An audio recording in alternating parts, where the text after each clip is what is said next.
সুপ্রিয় শিক্ষার্থী, আসসালামু আলাইকুম। আরিফস একাডেমির পক্ষ থেকে তোমাদেরকে জানাই শুভেচ্ছা। আশা করি তোমরা ভালো আছো এবং সুস্থ আছো। আজকে আমি তোমাদের বাংলাদেশ ও বিশ্ব পরিচয় পৃষ্ঠা নম্বর ৮ অর্থাৎ প্রথম অধ্যায়ের অনুশীলনীর যতগুলো প্রশ্ন আছে সবগুলো সমাধান করে দেখাবো। তাহলে চলো শুরু করা যাক। তো দেখো ভাইয়া, ১ নম্বরে বলছে যে সঠিক উত্তরের পাশে টিক চিহ্ন দাও। ঠিক আছে? তো দেখো আমি এখানে কিন্তু সবগুলো প্রশ্ন এবং উত্তর লিখে রেখেছি। ঠিক আছে?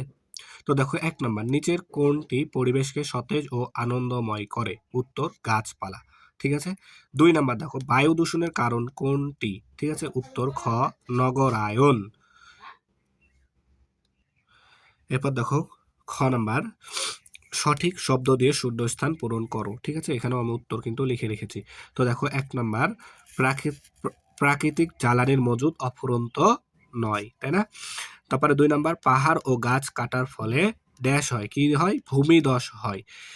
৩ নম্বর, মাটি ছাঁকনির মতো কাজ করে বৃষ্টির পানিকে ড্যাশ রাখে, ধরে রাখে। ঠিক আছে? তাহলে মাটি ছাঁকনির মতো কাজ করে বৃষ্টির পানিকে ধরে রাখে। এরপর দেখো গ নাম্বারটা। ঠিক আছে? গ নাম্বার, সত্য হলে দন্ত্য এবং মিথ্যা হলে মহিষী লেখো। ঠিক আছে? ৩ নম্বরে। তাহলে উপকূলীয় অঞ্চলে বাঁধ দিয়ে চিংড়ি চাষ করার ফলে মাটির লবণাক্ততা কমে যায়, মিথ্যা। ঠিক আছে?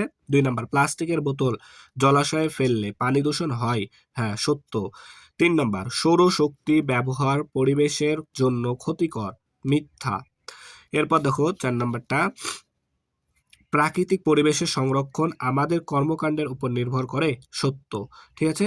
এবার আমরা ঘ নাম্বার সংক্ষিপ্ত প্রশ্নটা করব। ঠিক আছে? তো দেখো সংক্ষিপ্ত প্রশ্ন লিখি। ঠিক আছে? উত্তর তো এখানে প্রশ্ন আছে, উত্তরও আছে।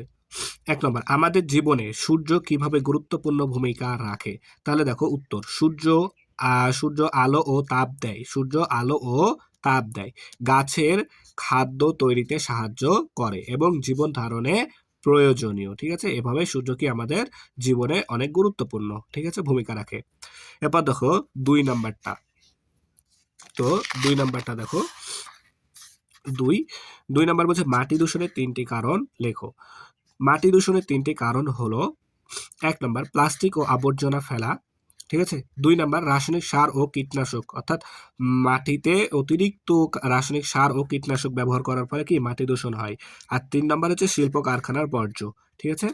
এরপর দেখো ৩ নাম্বারটা, বন ধ্বংসের ৩টি কারণ লেখো। তাহলে বন ধ্বংসের ৩টি কারণ হলো অতিরিক্ত গাছ কাটা, কৃষিজমি ও বসতি স্থাপনের জন্য বন পরিষ্কার, অর্থাৎ বন নিধন করা, অর্থাৎ বনে যতগুলো গাছপালা আছে সবগুলো কেটে ফেলা।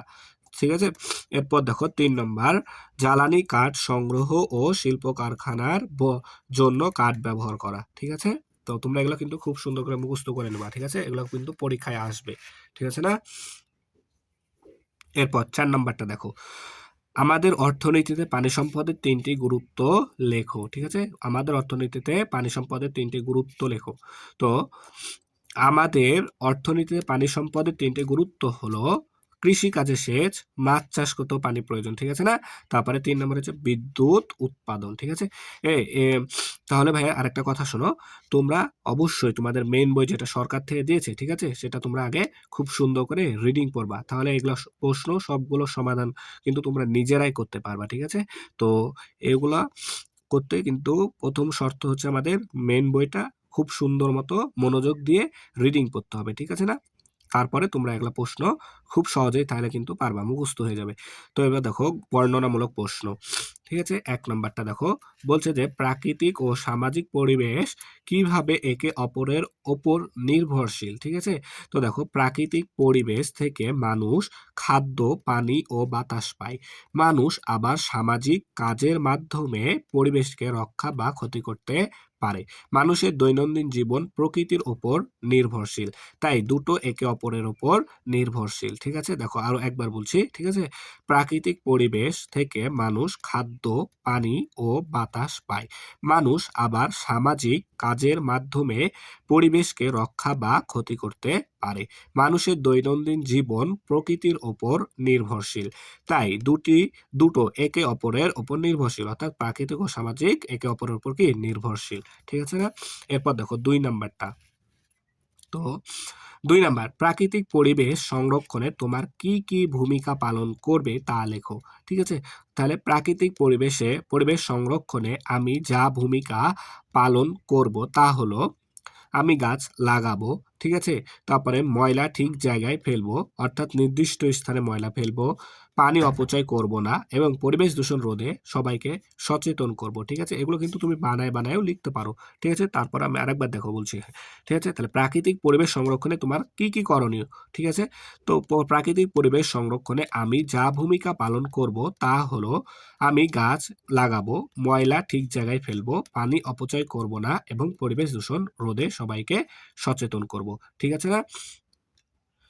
তাহলে দেখো আমাদের সবগুলো প্রশ্নের সমাধান করা হয়ে গেল কিন্তু। আশা করি তোমরা বুঝতে পেরেছো তাহলে, ঠিক আছে না? তাহলে আজকে এই পর্যন্তই। ভিডিওটি ভালো লাগলে অবশ্যই লাইক, কমেন্ট, শেয়ার করতে ভুলবে না এবং পরবর্তী ভিডিও সবার আগে পেতে আমাদের চ্যানেলটি সাবস্ক্রাইব করে রাখো। আল্লাহ হাফেজ।